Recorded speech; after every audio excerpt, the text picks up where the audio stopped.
Okay, so we want to pick up where we left off with linear functions. And where we left off, I'll just give you a quick recap. A function f is called a linear function if it has the form f of x equals mx plus b, where m and b are constants. They're just numbers.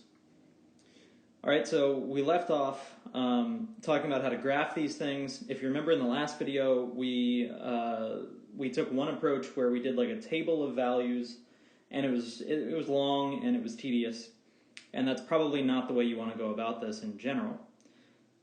So we improved that by figuring out the x and y intercepts of this function, and then recognizing that a straight line just needs 2 points to figure out what it's going to look like. And so using the x and y intercepts, we were able to plot what this thing actually looked like and draw a picture of it. So now we're going to do something a little bit different. What we're going to do now is try to find some underlying structure to all linear functions. All right, so they all have stuff in common, and I want to sort of elucidate what that stuff is. Okay, so in particular, if f of x is equal to mx plus b, what significance do these constants m and b have?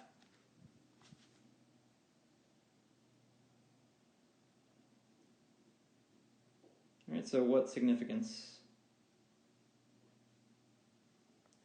do m and b, what sort of role do they play in determining what this function's graph is going to look like?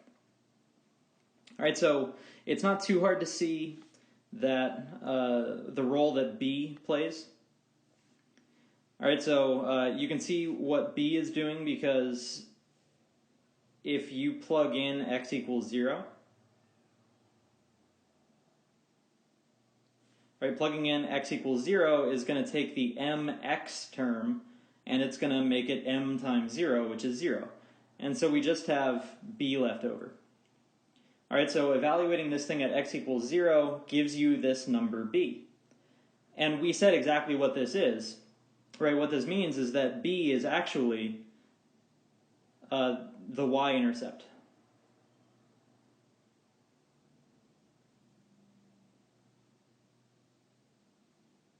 Of this function f. All right, so the b value there is your y-intercept. And what is m? Right, this is the next question. What is m? So the general idea, let me write out our question here. What is m? I mentioned at the end of the last video that m sort of determines how quickly your line is changing, right? So it turns out that m is the slope of this function, of this line. So m is the slope of the line. And the slope of the line is a measurement. It measures how steep the line is.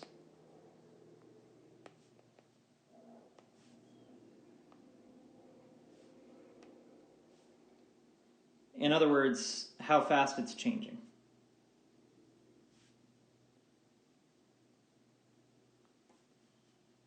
Right, so how fast is your linear function changing?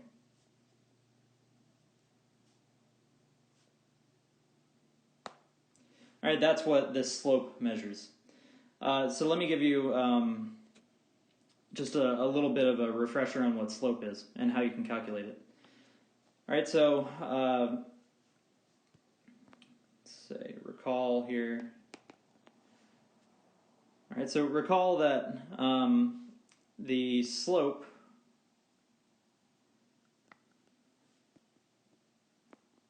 is defined as follows.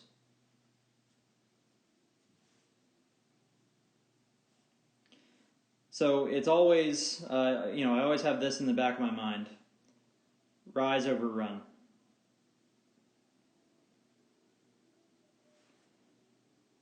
All right, so it's always going to be a change in height divided by a change in the horizontal direction. All right, so it's going to be a change in height divided by a change in width. So what that means for this is, if we have,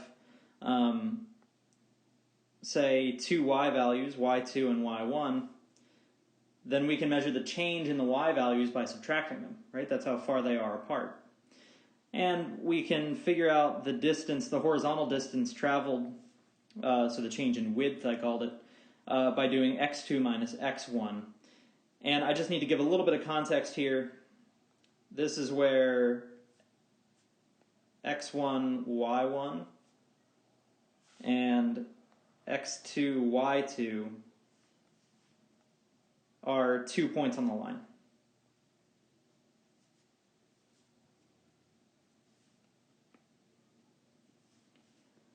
All right, so let me just give you a quick example here. Right, this is our formula for how we calculate slope. Let me give you just a quick concrete example. All right, so let's find the equation of the line.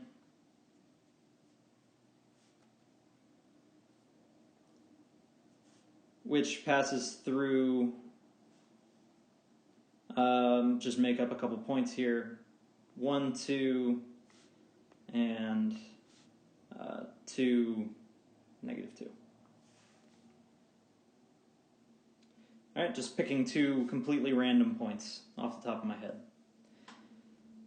All right, so if we are going to find the equation of this line, right, we want the equation of the line that goes through a couple points.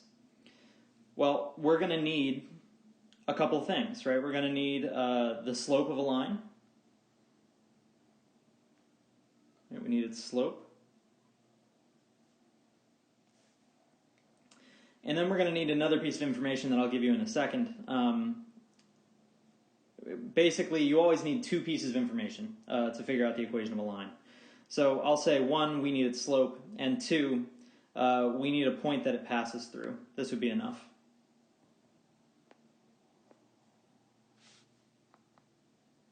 All right, these two pieces of information are enough to give us the equation of a line. All right, so let's start off with calculating the slope. I'm going to keep those 2 points at the top of the screen there, just so we have them. So the slope. All right, we've got our formula. I'll go back up here. It's rise over run. All right, so I take the difference in the rise, the difference in the y values, and I divide that by the difference in the run, meaning the difference in the x values. All right, so the slope is going to be, let me give names to these points so we are talking about the exact same thing here. Call it x2 and y2 and x1 and y1. All right, so I mean 2 points on the line, x1, y1, and x2, y2, and we're going to use these as our 2 points. Right, the first one I'll label with 1s, the second one I'll label with 2s. All right, so m is going to be y2 minus y1 over x2 minus x1. So this is y2 is negative 2 and y1 is 2. x2 is 2 and x1 is 1. All right, so just plugging in the values that I've got. Let me save space here and do it right here. This is going to be negative 2 minus 2 is negative 4 over 2 minus 1 is 1. All right, so my slope is negative 4. Okay, now the second thing. All right, so let me do this in a different color here. The second thing is a point on the line.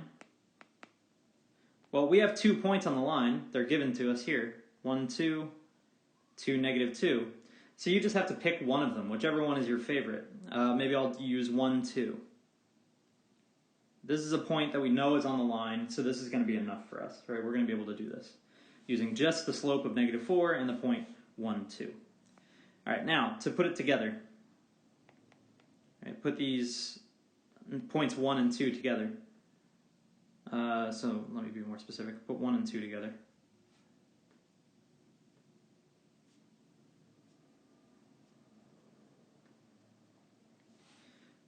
we're going to need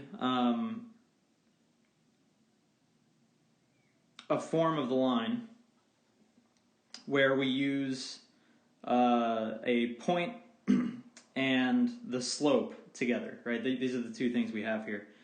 This is generally referred to as point-slope form for a line. All right, so I'll show you what that is on the next page here. All right, so m was -4, and the point was 1, 2.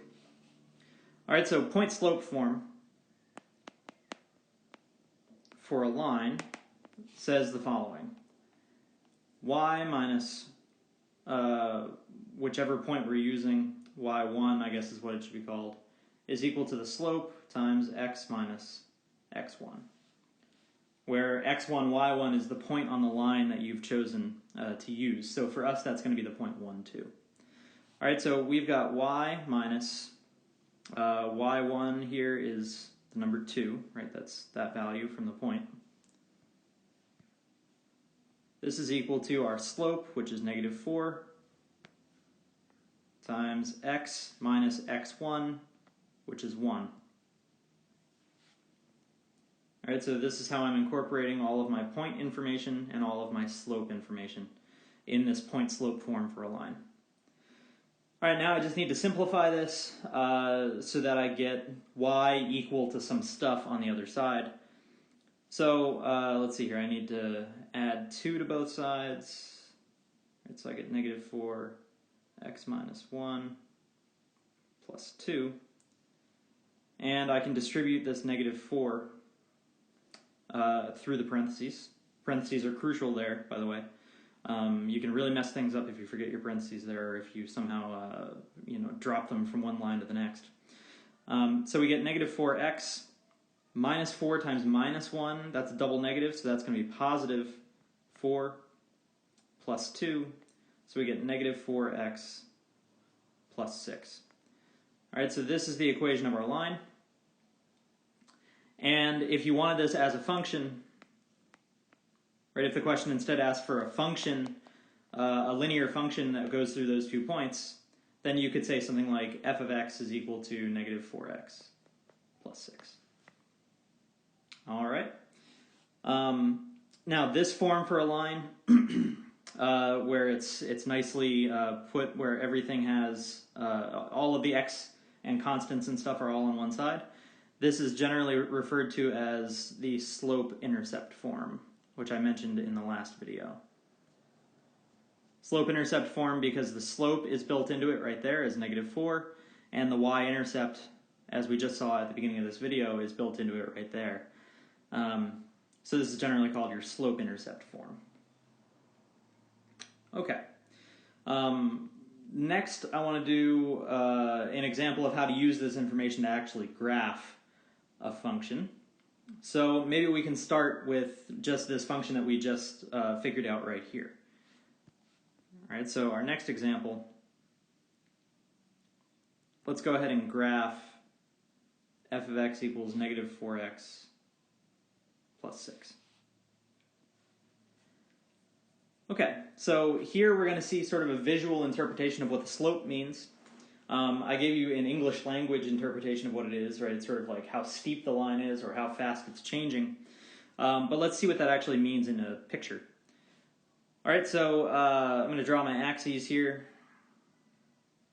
Remember, you have to label your axes or your graph doesn't make a lot of sense. So I've got one piece of information already here. Right, that +6 tells me that my y-intercept is going to be 6. All right, so I know that this line is going to go through the point 0, 6, so I can go ahead and put that on my graph. Now, to figure out another point that this line's going to go through, there are a few ways you can do this. One way to do it, which is very, very rough, right? So this is like a super rough way of getting this sketch. So I'll draw it and then I'll immediately erase it because I want a little bit more accuracy than that. But one very quick, very rough way to get this sketch is to recognize that your slope is -4 And a negative slope means that you have a sort of downward pitched line as you look from left to right. Right, so looking from left to right, it's like you're looking at something that's going downhill.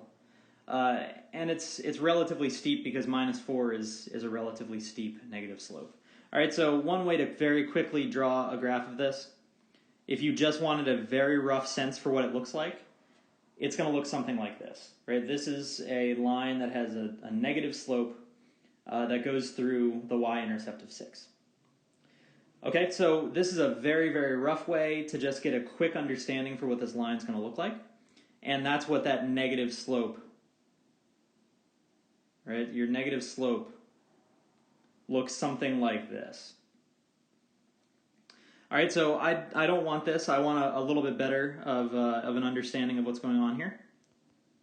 So let's erase all of that and let's draw this a little more precisely. Okay, so to really understand what slope means and what it's doing, what I want to do is look at f of 1, for instance.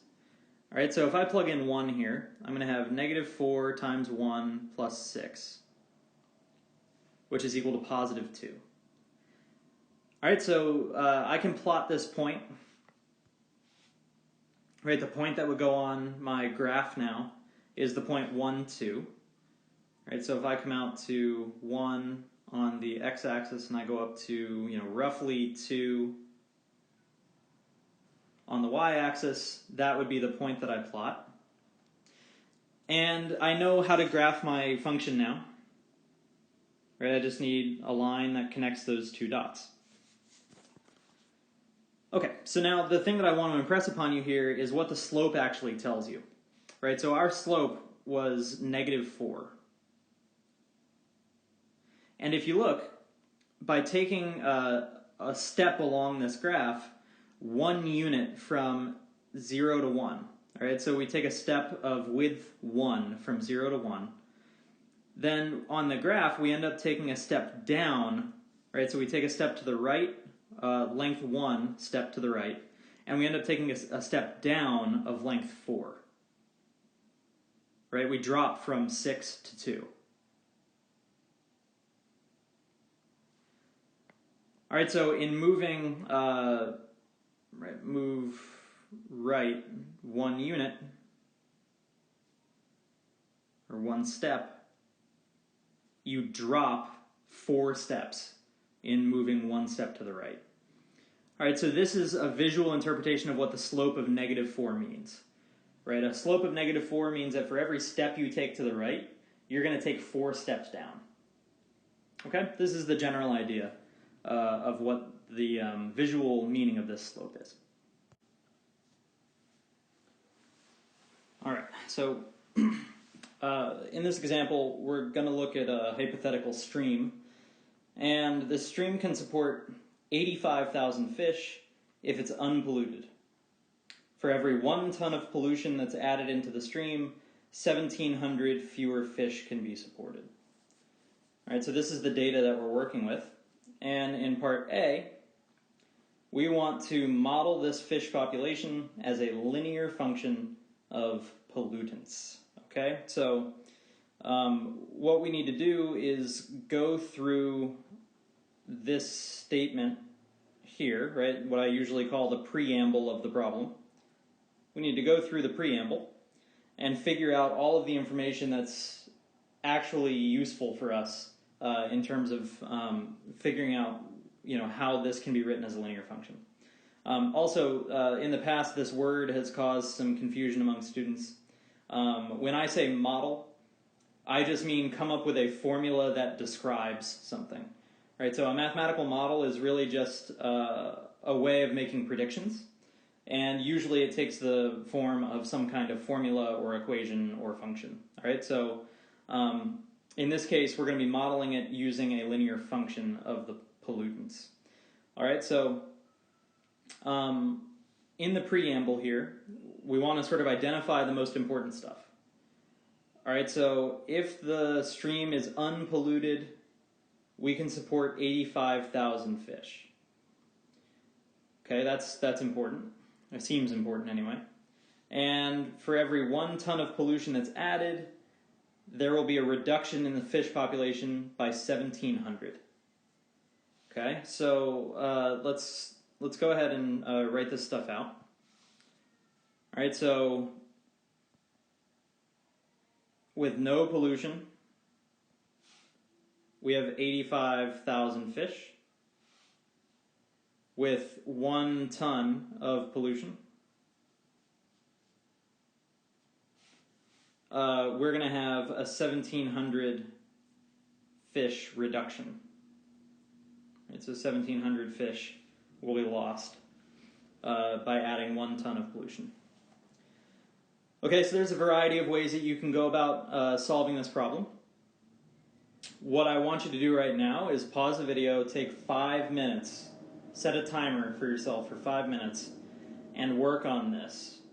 Try to figure out how you can use these 2 pieces of information to come up with a linear function that is going to describe the fish population as a function of pollution. All right, so take 5 minutes, go off and do that, and then come back when you're done. All right, now, hopefully you've got some kind of work in front of you. The first big thing for me here is to, and this is going to be true in every problem, every word problem that we do, the first big thing for me is going to be to start naming some variables. All right, so the 2 big variables it seems that we have here are the amount of pollution, and it gives us units to measure it in. It's in tons. So that's going to be one of my variables. Maybe I'll call it P for pollution.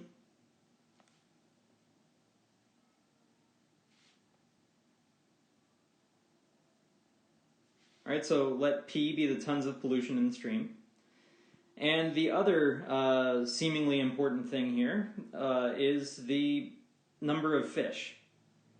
All right, so maybe let's let F be the population of fish. All right, so what we're saying here is that we want our fish population, F, to be a function of the amount of pollution that's in the water, right? This is what part A is telling us. Model the fish population as a function of the pollutants. All right, so translating that to what we just said on the other page, we want F as a function of P. All right, that's just a rephrasing of this first task.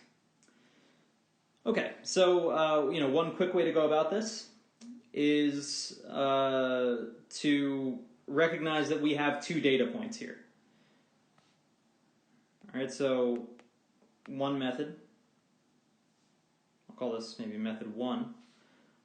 Method 1 is to recognize that we have 2 data points.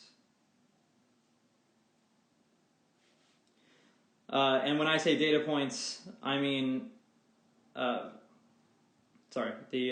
pollution should come first. Since the pollution is the variable that we're modeling our fish population is depending on, that should be like our x variable, quote unquote x variable. So we're going to model these as P comma F points, pollution comma fish points. And so we have 2 data points that are in the form of pollution and fish. The first one, let's see here, when we have no pollution whatsoever, right, so really that means that P is equal to 0 there, then we have 85,000 fish. So that would be F equals 85,000. All right, so our first data point looks like 0, 85,000. All right, and our second data point is what happens when we add 1 ton of pollution. So P would be equal to 1 since we're measuring pollution in tons. And our fish drops, our population of fish drops by 1,700. Now, a very common thing to do here would be to look at this and just sort of absent-mindedly say, okay, that means that F is 1,700. This is very false. All right, we don't have 1,700 fish total if there's 1 ton of pollution. We lose 1,700 fish from this maximum population that's possible, which is 85,000. All right, so F is not 1,700. Let's figure out what F actually is. All right, so with 1 ton of pollution, F goes from 85,000 to losing 1,700 of that. All right, so that's going to be 83,300. All right, 83,300. All right, so our second data point looks like 1 ton of pollution and 83,300 fish. All right, so these are our 2 data points, 0, 85,000, and 1, 83,300. And from this, right, from these 2 pieces of information, you can figure out the equation of your line. So, we can do this by finding the slope.